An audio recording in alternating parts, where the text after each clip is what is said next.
Ini kita belajar membuat batik tulis. Pesertanya dari setelah mempraktekkan bagaimana cara membuat tulis, pasti ibu nanti habis itu beli batik nggak usah nawar bu, karena proses pembuatannya lumayan sulit.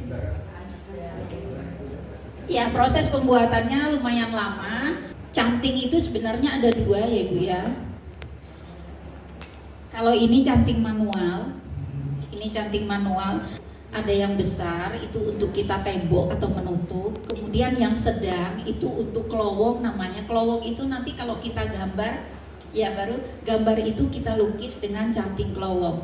Kemudian isen-isen, ada titik-titik, garis atau ya cecek, ini yang canting yang kita gunakan, canting yang kecil. Kemudian ada juga yang namanya canting cap. Kalau canting cap itu seperti stempel. Ada juga yang sekarang pengembangannya terbuat dari kertas, tapi keawetannya kurang. Kemudian batik memiliki akar budaya yang sangat dalam di Indonesia, khususnya Pulau Jawa.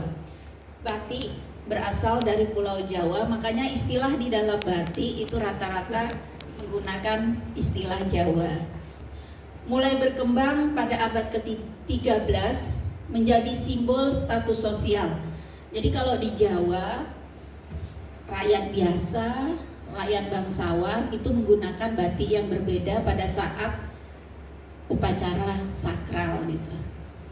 Kemudian batik tulis memiliki teknik dan motif yang diwariskan turun-temurun, sudah diakui oleh UNESCO. Kami di SMK 2 pun setiap uji kompetensi itu padahal ada materi yang lain, kompetensi lain ada, tapi selalu batik yang diangkat. Jadi kita mengenalkan batik sejak dini kepada anak-anak generasi penerus, supaya mereka tahu kalau warisan kita salah satunya adalah batik. Setiap kain batik tulis memiliki nilai seni tinggi karena dibuat dengan tangan. Kembali yang tadi dong. Batik tulis memiliki motif dan teknik yang diwariskan turun-temurun. Budaya tradisional adalah budaya yang diwariskan secara turun-temurun dan dipertahankan secara turun-temurun. Itu batik salah satunya. Tapi dalam proses pengembangan zaman, kita bisa mengembangkan sesuai dengan perkembangan zaman. Seperti baju yang kami pakai ini bu, ini tidak menggunakan canting, tapi kami menggunakan kuas. Jadi kami sebut ini batik kontemporer. Jadi serah-serah gitu. Apa gejolak hati kita yang ada saat itu mau menggambar apa menggunakan kuas.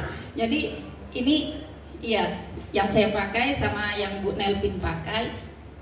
Di sekolah kami kan ada anak yang berkebutuhan khusus ya Bu ya. Nah, mereka untuk menggunakan canting kesulitan, jadi kami kasih kuas. Silahkan nak, serah-serah kamu nak. Pokoknya imajinasimu, pakai imajinasimu. Akhirnya yang seperti ini Bu. Jadi kami pakai karya anak-anak kami yang berkebutuhan khusus. Kembali yang tadi. Setiap kain batik memiliki nilai seni yang tinggi karena dibuat dengan tangan. Sesuatu yang dibuat dengan tangan pasti menggunakan hati dan rasa. Motif yang berbeda di tiap daerah, misalnya batik Pekalongan, batik Solo, dan batik Jogja. Pasti ada ciri khas setiap daerah. Ya Bu ya. Teknik dan desain yang kompleks membuat harga batik tulis lebih mahal daripada batik cap. Iya, karena batik cap lebih mudah dan lebih cepat. Batik tulis, biasanya batik tulis itu prosesnya lama. Itu batik tulis. Lanjut. Alat yang digunakan, kompor batik dan wajan, tentunya kompor khusus. Kalau dulu kita menggunakan kompor yang menggunakan minyak tanah, tapi sekarang tidak ada lagi karena kita sudah menggunakan listrik.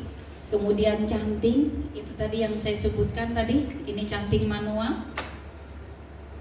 Tapi batik tidak hanya kita menggunakan canting Bu, kita bisa menggunakan kuas alternatifnya. Kemudian yang cap itu tadi juga.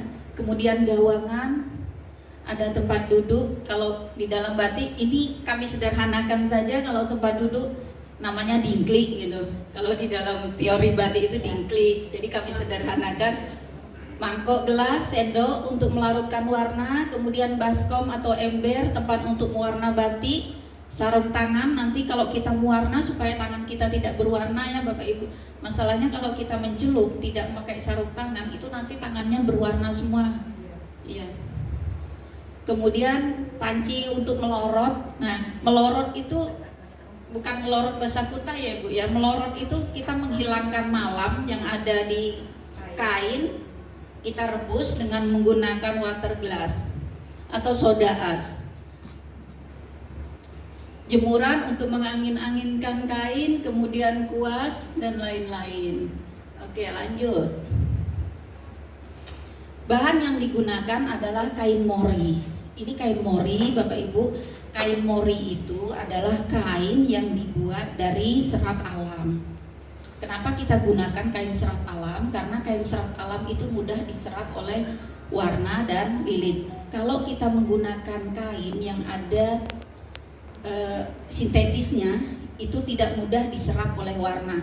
Kain mori itu banyak macamnya. Ada, Ibu tahu kalau kain kita beli di sini kain kace, kata orang tua, oh kain pembungkus mayat ya Bu ya. Nah itu termasuk kain mori. Ada primisima, prima, birkolin, santung juga bisa, kemudian katun, karung gandum bisa karena dia terbuat dari serat alam. Kanvas bisa, kemudian belacu bisa Ibu.